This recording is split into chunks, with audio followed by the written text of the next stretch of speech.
Radhe Radhe friends. ज्येष्ठ महीने की शुक्ल पक्ष की एकादशी को निर्जला एकादशी व्रत कहते हैं। इसे भीमसेनी एकादशी भी कहा जाता है। 4 बड़ी एकादशी होती हैं और उनमें से ही एक है निर्जला एकादशी का व्रत।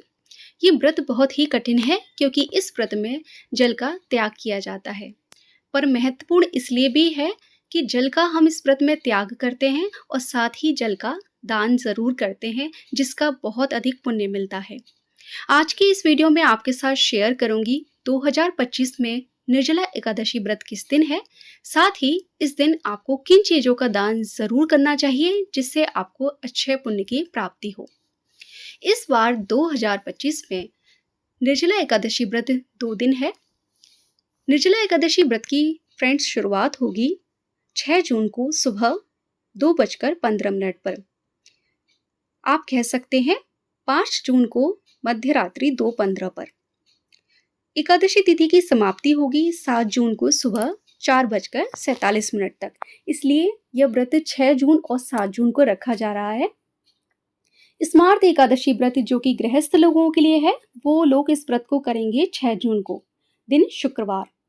6 जून को जो लोग व्रत करेंगे वो इस व्रत का पारण करेंगे 7 जून को दोपहर 1:44 से लेकर शाम 4:31 के बीच में, क्योंकि उससे पहले भद्रा भी रहेगी और हरिवासर का समय भी रहेगा। हरिवासर का समय रहेगा 7 जून को सुबह 11:25 तक, और जब तक हरिवासर का समय होता है तब तक व्रत का पारण नहीं किया जाता है।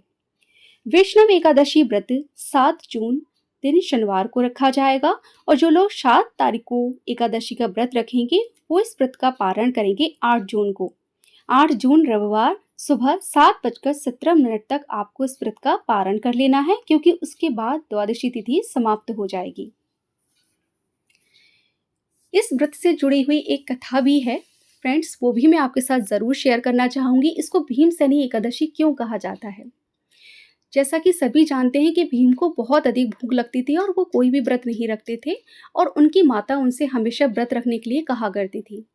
तब उन्होंने अपनी माँ से प्रश्न किया कि क्या ऐसा कोई व्रत है जिसको करने से मुझे सभी एकादशियों का व्रत करने का फल प्राप्त हो जाए। तब भगवान कृष्ण ने कहा कि निर्जला एकादशी का व्रत उन्हीं में से एक है। यदि आप इस व्रत को पूरी निष्ठा के साथ रखते हैं तो आपको सभी एकादशी व्रत करने का फल प्राप्त होता है। निर्जला एकादशी का व्रत जेठ के महीने में आता है, जिसमें कि सबसे अधिक गर्मी पड़ती है। इसलिए इस व्रत को रख पाना हर किसी के लिए संभव नहीं है। यदि आप व्रत रखने के इच्छुक हैं तो और आपकी शारीरिक क्षमता नहीं है कि आप इस व्रत को रख सके, तो आप कुछ नियमों में ढील भी दे सकते हैं।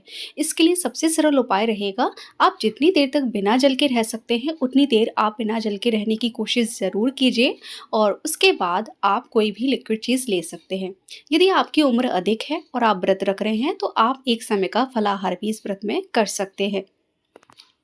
फ्रेंड्स, व्रत रखने के साथ साथ इस दिन दान का विशेष महत्व है। आप व्रत रखें या ना रखें, लेकिन इस दिन दान ज़रूर करें, और सभी चीज़ों में जो भी चीज़ आप दान करेंगे उसमें सबसे श्रेष्ठ है आप जल का दान करें। इस दिन मीठे जल का दान करने का विशेष महत्व है, और यदि आप मीठे जल से भरा हुआ घड़ा, ज़रूरी नहीं है बहुत बड़ा साइज़ हो, पर इस दिन एक घड़ा मीठे जल से भरकर अगर आप किसी भी ब्राह्मण को, किसी गरीब को, या फिर मान पक्ष जैसे भांजा, भांजी, ननद, किसी को भी यदि देते हैं तो उसका बहुत अधिक पुण्य मिलता है।